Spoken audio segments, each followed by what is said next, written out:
네, 안녕하십니까. 유주아빠입니다. 오늘 여러분들께 소개시켜 드릴 제품은 삼성전자에서 나온 갤럭시북 이온 NT950XCR-A58A라는 제품입니다. 인터넷 최저가로 149만 9천 원에 판매가 되고 있는 제품이고, 여기 보면 로고에 인텔 코어 i5 10세대라고 로고가 찍혀 있습니다. 엄밀히 따지자면은 10세대가 조금 애매하긴 해요. 지금 코멘 레이크라는 이름으로 CPU가 나왔는데 i5 10210U라는 CPU가 탑재가 되어 있습니다. 1.6GHz에서 터보 클럭이 4.2GHz까지 지원이 되고요. 쿼드 코어이고 8스레드를 가진 CPU입니다. CPU 성능만 봐서는 뭐 8세대에서 어떻게 확 월등하게 큰 변화가 있었다고 보기는 조금 힘든 사양인 것 같고요. 그리고 조금 실망스러운 부분이 지금 10세대라는 이름을 달고 나온 제품임에도 불구하고 UHD 그래픽이 그냥 UHD 그래픽스예요.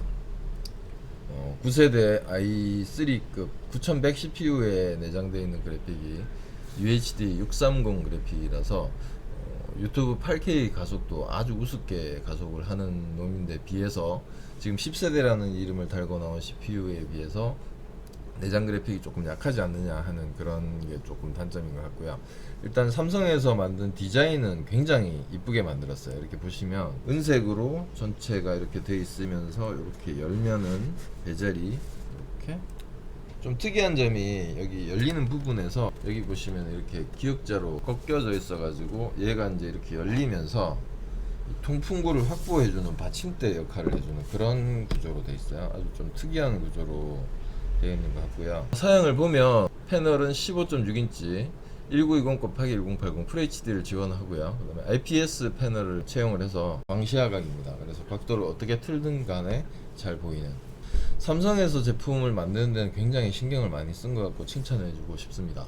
근데 이제 CPU가 인텔 정책이 조금 이게 아니지 않나 싶을 정도, 10세대가 아닌데 억지로 10세대라는 이름을 붙인 것 같은 그런 상술이 좀 들어간 게 아닌가 하는 게 조금 아쉬운 면이긴 합니다. 여러 가지 테스트를 제가 좀 해봤는데 조금 특이한 부분이 삼성 제품 같은 경우에도 원가 절감을 위해서 안에 들어가 있는 SSD를 NVMe SSD, 그러니까 삼성에서 주력으로 팔고 있는 970 에버 플러스라든지 그런 제품에 안 들어갔었는데 이 제품에는 970 에버 플러스하고 성능이 똑같은 제품이 들어가 있어요. 970 에버 플러스 테스트했을 때 점수하고 똑같은 점수가 나오는 걸로 봐서는 970 에버 플러스 제품이 탑재가 된 것으로 생각이 됩니다. 뜯어보진 않았어요.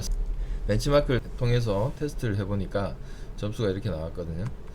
이 점수가 970 에버 플러스의 점수입니다. 그래서 970 에버 플러스가 탑재된 것으로 짐작을 할 수가 있고요. 이제 아쉬운 점은 뭐냐면 CPU 자체 성능은 어느 정도는 나오는 것 같아요. 시네벤치를 돌려봤을 때 CPU의 성능 자체만 본다면 뭐 크게 흠잡을 건 없을 것 같아요. 여기 보시면 10210U 점수가 677점이 나왔거든요. 노트북 프로세서에서 이 정도 점수라면 무난한 점수인데, 문제가 뭐냐면 이 간단한 시네벤치를 테스트하는 동안 CPU의 온도가 94도까지 올라갔습니다. 이 94도라는 온도가 그렇게 우스운 온도가 아니고 CPU 온도가 94도가 되게 되면은 스로틀링이라는 게 일어날 수가 있기 때문에 좀 발열을 잡지 못한 그런 아쉬움이 있는 것 같고, 테스트 당시에 94도쯤 올라갔을 때 이 CPU 냉각팬에서 소음이 굉장히 많이 났다는 거, 그게 좀 아쉬운 점입니다. 그리고 요거 세팅하면서 이제 한 가지 조금 문제점이 있었는데, 운영체제 설치하는 과정에서 이 내장되어 있는 터치패드가 인식이 안 됩니다.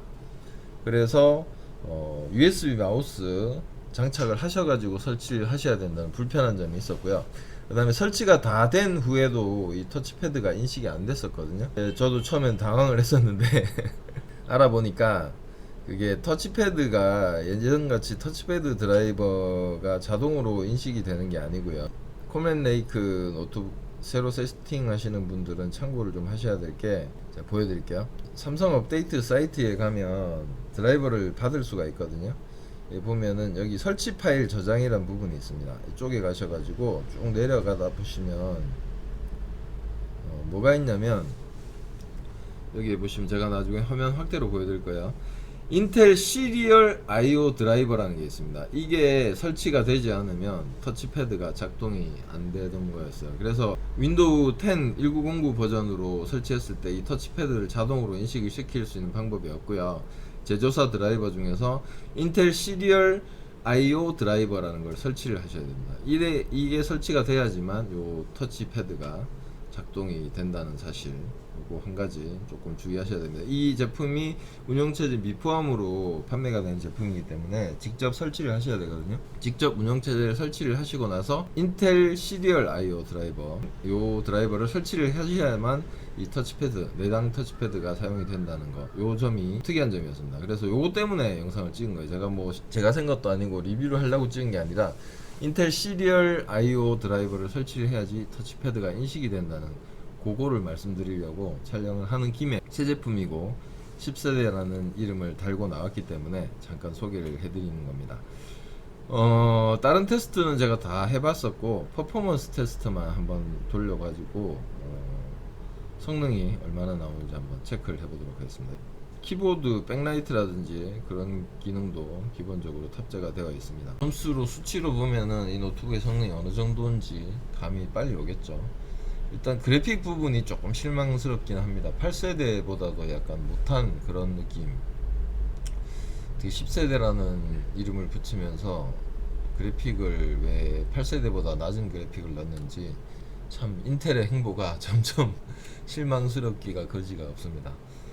삼성의 이 새 제품에 대한 자세는 굉장히 칭찬해주고 싶어요. 970 에보 플러스 제품을 탑재를 했다는 것과, 진짜 970 에보 플러스인지 아닌지는 모르겠지만 장치 관리자에서도 삼성이라고 이름이 뜨고요. 그 다음에 벤치마크 점수를 봤을 때 970 에보 플러스 제품의 점수가 나온 걸 봐서 짐작을 할 수가 있었고, 디자인 측면에서도 굉장히 깔끔하게 잘 만든 것 같아요. 그리고 조금 특이한 게 이게 유심칩을 꼽을 수 있습니다. 그래서 유심칩을 장착을 해서 모바일로도 활용이 가능할 것 같아요.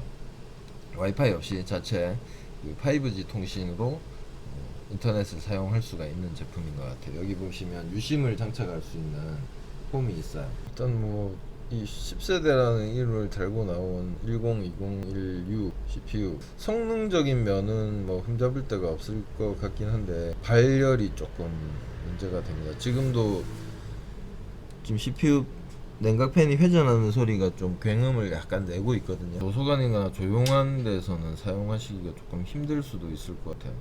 149만9천원, 거의 150만원에 해당하는 금액을 투자를 해서 구입을 하신다, 조금 고민을 해볼 필요가 있을 것 같습니다. 일단 뭐 디자인 측면이나 그런 부분은 신형이니까 메리트가 좀 있겠지만 성능만을 본다면 가격에 비한 성능을 봤을 때는 조금 부족한 게 아닌가 하는 그런 생각이 드네요. 10세대라는 이거를 참 인텔이 점점 산으로 가는 것 같아요. 이걸 이렇게 하면 안 될 것 같은데.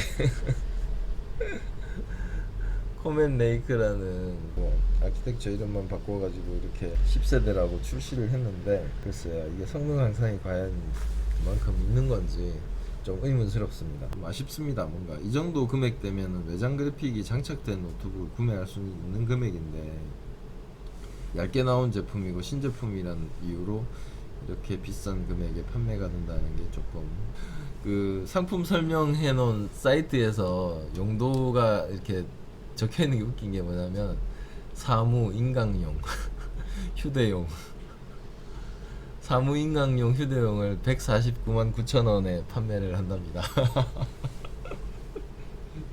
조금 그래도 한 150만원대 정도 되면은 중급 이상의 급이라고 볼 수가 있는데 메인스트림급은 아니거든요. 가격대만 본다면 하이엔드 제품을 구입할 수 있는 가격대인데 이걸 지금 거의 그냥 메인스트림급으로 취급을 해버리는 조금 아쉽긴 합니다.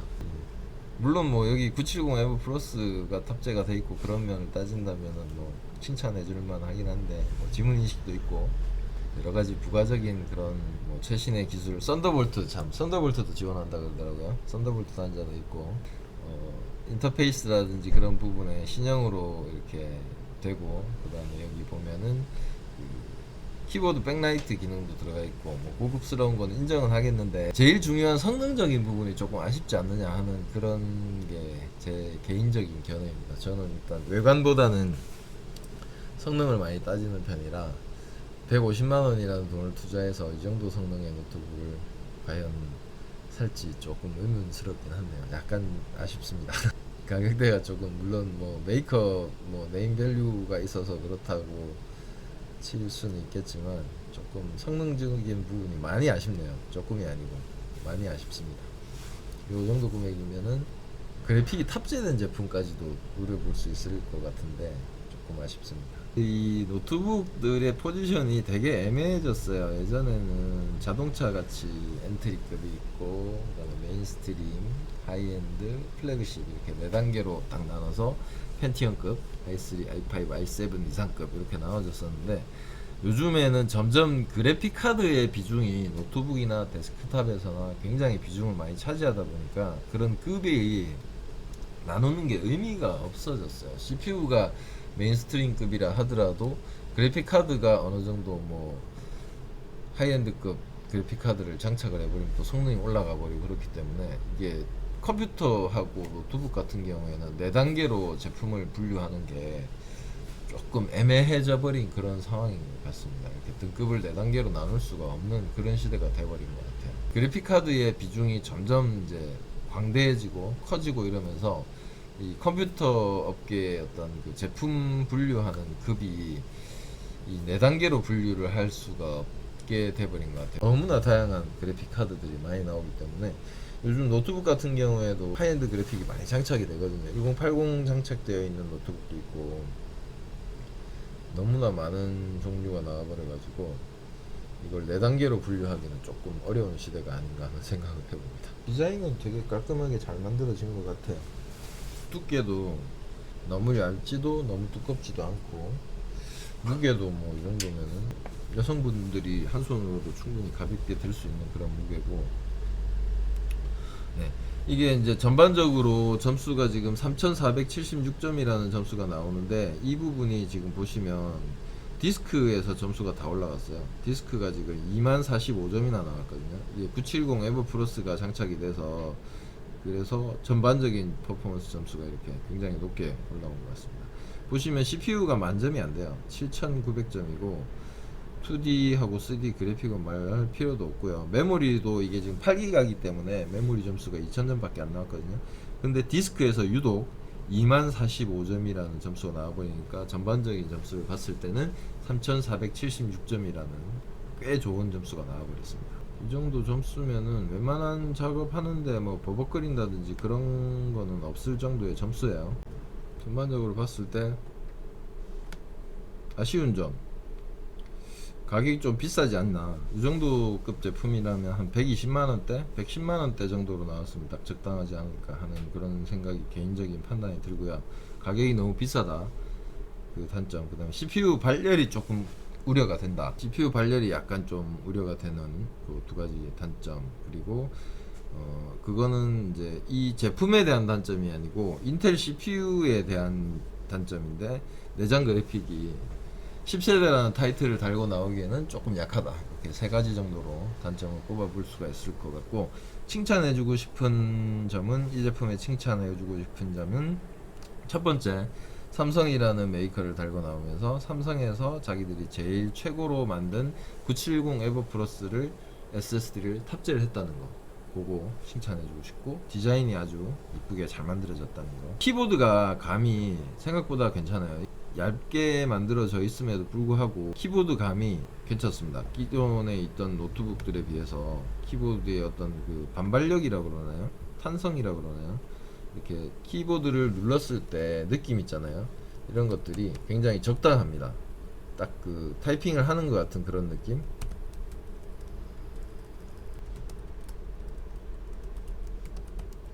키보드, 그러니까 타이핑할 때 그 손맛이라 그러죠. 타이핑할 때 손맛이 굉장히 좋습니다. 마치 맥북 키보드들이 되게 부드럽잖아요. 거기에 많이 따라간 것 같아요. 키보드 수준이 굉장히 많이 올라간 것 같고, 기본적으로 여기도 지금 키보드 백라이트를 지원합니다. 여기 보시면 지금 너무 밝아서 표시가 안 나는데 여기 화면에 표시가 되죠. 키보드 백라이트 밝기도 자동으로 조절이 되거든요. 어두울 때는 되게 그냥 어두워도 키보드에서 백라이트 자체만으로도 키보드를 구분할 수 있는. 네, 오늘 이렇게 인터넷 최저가 149만 9천원에 판매가 되는 삼성전자의 신제품 갤럭시 북 이온 NT950 XCR-A58A 제품에 대해서 한번 살펴봤고요. 이 영상의 주안점은 그겁니다. 이 제품이 운영체제가 미포함으로 판매가 되기 때문에 직접 운영체제를 설치를 하셔야 돼요. 운영체제 설치 과정에서 이 터치패드가 작동이 되지 않습니다. 당황하지 마시고요. USB 마우스를 꼽아서 설치를 하시고, 설치하신 다음에도 이 터치패드가 작동이 안 되실 거예요. 당황하지 마시고 삼성 업데이트를 설치하셔서 인텔 IO 드라이버라는 걸 설치를 하시면 터치패드가 작동이 되니까 당황하지 마시라고 이 영상을 찍은 거예요. 이 영상은 어디까지나 갤럭시 북 이온 NT950 XCR-A58A 리뷰 영상이 아니고, 이 제품을 세팅할 때 터치패드가 작동이 안 된다고 당황하지 마시라고 이 영상을 찍은 겁니다. 이 영상은 어디까지나 리뷰 영상이 아니에요. 이 인텔 IO 드라이버라는 걸 설치를 하셔야지 터치패드가 작동이 된다는 거, 요게 오늘 영상의 제일 중요한 점이라는 거 잊지 마시고요. 저는 또 다음에 뵙도록 하겠습니다. 수고하셨습니다.